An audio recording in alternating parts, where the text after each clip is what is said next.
जय श्री कृष्णा दोस्तों। हमारी आज की कहानी है बूढ़े बूढ़ी की नोक-झोंक।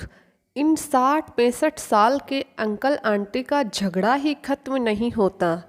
एक बार के लिए मैंने सोचा अंकल और आंटी से बात करूं, क्यों लड़ते हैं हर वक्त, आखिर बात क्या है। फिर सोचा मुझे क्या, मैं तो यहाँ मात्र 2 दिन के लिए ही तो आया हूँ। मगर थोड़ी देर बाद आंटी की ज़ोर ज़ोर से बड़बड़ाने की आवाज़ें आई तो मुझसे रहा नहीं गया। ग्राउंड फ्लोर पर गया मैं तो देखा अंकल हाथ में वाइपर और पोंछा लिए खड़े थे।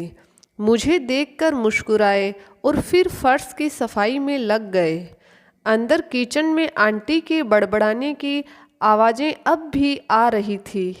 कितनी बार मना किया है फर्श की धुलाई मत करो, पर नहीं मानता बुढ़ा।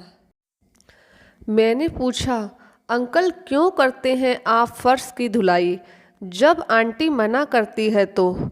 अंकल बोले बेटा फर्श धोने का शौक मुझे नहीं है, इसे है। मैं तो इसीलिए करता हूँ ताकि इसे ना करना पड़े। ये सुबह उठकर ही फर्श धोने लगेगी, इसलिए इसके उठने से पहले ही मैं धो देता हूँ। क्या? मुझे बड़ा आश्चर्य हुआ। अंदर जाकर देखा आंटी किचन में थी। अब इस उम्र में बूढ़ों की हड्डी पसली कुछ हो गई तो क्या होगा, मुझसे नहीं होगी खिदमत। आंटी झुंझला रही थी। पराठे बनाकर आंटी सिलबट्टे से चटनी पीसने लगी। मैंने पूछा आंटी मिक्सी है तो फिर। तेरे अंकल को बड़ी पसंद है सिलबट्टे की पिसी चटनी, बड़े शौक से खाते हैं। दिखाते यही है कि उन्हें पसंद नहीं।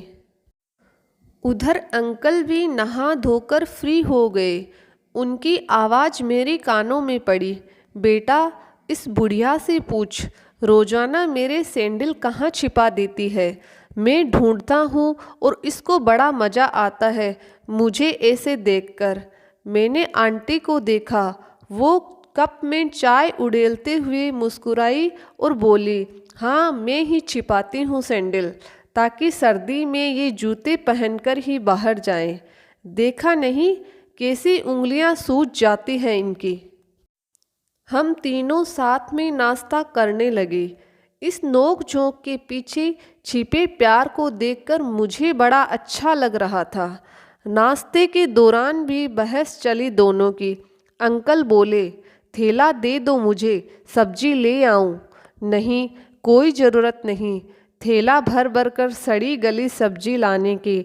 आंटी गुस्से में बोली अब क्या हुआ आंटी। मैंने आंटी की ओर सवालियत नज़रों से देखा और उनके पीछे पीछे किचन में आ गई। 2 कदम चलने में सांस फूल जाती है इनकी। थैला भरकर सब्जी लाने की जान है क्या इनमें। बहादुर से कह दिया है वह भेज देगा सब्जी वाले को। मॉर्निंग वॉक का शौक चर्राया है बुढ़ऊ को। तू पूछ उनसे क्यों नहीं ले जाते मुझे भी साथ में, चुपके से चोरों की तरह क्यों निकल जाते हैं। आंटी ने ज़ोर से मुझसे कहा मुझे मज़ा आता है इसीलिए जाता हूँ अकेले। अंकल ने भी ज़ोर से जवाब दिया। अब मैं ड्राइंग रूम में था। अंकल धीरे से बोले रात में नींद नहीं आती तेरी आंटी को, सुबह ही आँख लगती है।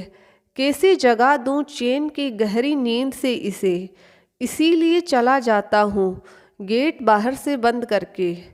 इस नोक झोंक पर मुस्कुराता मैं वापस फर्स्ट फ्लोर पर आ गया। कुछ देर बाद बालकनी से देखा अंकल आंटी के पीछे दौड़ रहे हैं। अरे कहाँ भागी जा रही हो, मेरे स्कूटर की चाबी लेकर, इधर दो चाबी।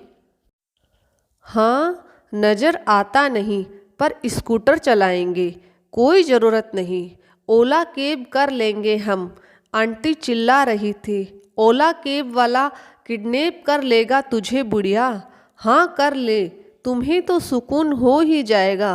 अंकल और आंटी की ये बेहिसाब नोक झोंक तो कभी ख़त्म नहीं होने वाली थी, मगर मैंने आज समझा कि इस तकरार के पीछे छिपी थी इनकी एक दूसरे के लिए बेशुमार मोहब्बत और फिक्र।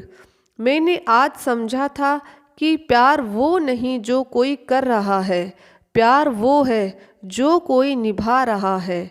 हाँ, हे ईश्वर, बुढ़ापे की यह नोक झोंक हर किसी की किस्मत में लिखना। हे ईश्वर, बुढ़ापे की यह नोक झोंक हर किसी की किस्मत में लिखना। जय श्री कृष्णा दोस्तों, अगर आपको मेरी ये कहानी पसंद आई तो मेरे चैनल को लाइक और सब्सक्राइब ज़रूर करना।